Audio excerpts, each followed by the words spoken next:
4 amateur astronauts are about to launch into orbit in another landmark mission for space tourism.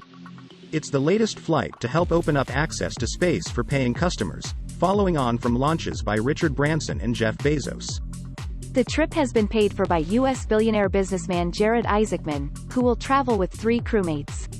A healthcare worker, a science educator and a data analyst will circle the Earth with Mr. Isaacman for 3 days. They hope to inspire others with their adventure and to raise money for children's cancer medicine. Accordingly, the mission has been named Inspiration4. The crew's Dragon vehicle, manufactured by Elon Musk's company SpaceX, will ride atop a Falcon 9 rocket. It is due to launch from Florida's Kennedy Space Center at 20:02 Eastern Daylight Saving Time on Wednesday, or very shortly after. The spacecraft will reach an altitude of 575 kilometers, which is about 150 kilometers higher than the International Space Station. The quartet will then spend their time doing experiments and looking at Earth through a large domed window which offers panoramic views. The glass dome has been fitted in place of the mechanism Dragon normally uses to dock with the ISS, which isn't needed on this flight.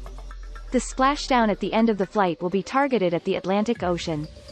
The mission comes hot on the heels of Sir Richard Branson's flight aboard his Virgin Galactic rocket plane on the 11th of July, and fellow billionaire Jeff Bezos' trip to space 9 days later in the New Shepard vehicle. The quartet flying on Inspiration4 believes that human spaceflight is on the cusp of major change. It is being opened up beyond just those who in the past were deemed to have the right stuff.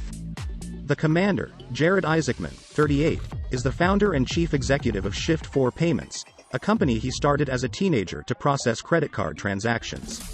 He's also an aviation enthusiast with thousands of hours in multiple aircraft. While the mission has been made possible by Mr. Isaacman's immense wealth, the attitude is, space should be within reach of everyone. It'll be the first time that a global superpower hasn't sent people up into orbital space, Mr. Isaacman said. And I think that should send a message of all the things to come. We know someday in the future, 50 to 100 years from now, there's going to be a lunar base, you're probably going to have some sort of Martian colony. And it has to start somewhere. When this mission is complete, people are going to look at it and say, it was the first time everyday people could go to space. Inspiration4 will not only go fully into orbit, the vision differs too. Mr. Isaacman said from the outset he knew he couldn't just go up with a bunch of fishing buddies, the trip had to be purposeful. The businessman has recruited by various means 3 crewmates previously unknown to him. Haley Arsenault is a physician assistant at St. Jude Children's Research Hospital in Memphis, Tennessee. Now 29, Ms. Arsenault was treated for bone cancer at the hospital as a 10-year-old.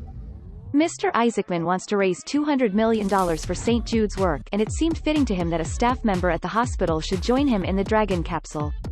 Dr. Sean Proctor, 51, is a geoscientist and science communicator. She actually came close to being a NASA astronaut in 2009 but missed out in the final round of selection. Dr. Proctor won her seat through her role as an artist and by demonstrating her entrepreneurial skills.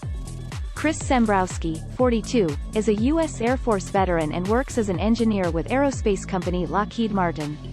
He'd made a donation to St. Jude that also entered him into a lottery draw for the 4th position in the crew. Mr. Sembrowski didn't win the lottery, but a friend did, and asked him to take the place. Some commentators have voiced concern about the collective impact on the Earth's climate of spaceflights like this one. SpaceX's Falcon 9 rocket uses highly refined kerosene fuel which produces the greenhouse gas carbon dioxide, along with nitrogen oxides, which also contribute to warming.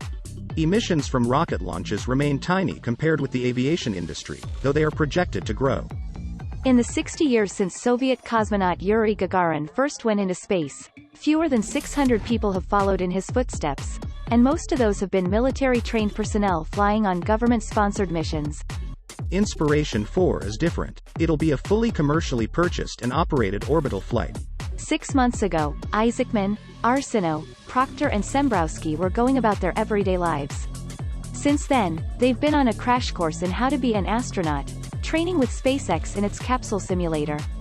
Talking about her surprise selection for the crew, Haley Arsenault said, "I think I'm the only person ever to just get a phone call saying, 'Hey, do you want to go to space?'" California-based SpaceX intends to sell many more orbital flights to interests beyond traditional space agencies. NASA helped fund the development of a lot of the technology used by Elon Musk's company, and did so to try to diversify the economy in low Earth orbit. This approach is beginning to pay dividends. Already, the Texas startup Axiom Space has purchased 4 Dragon flights to take tourists to the ISS.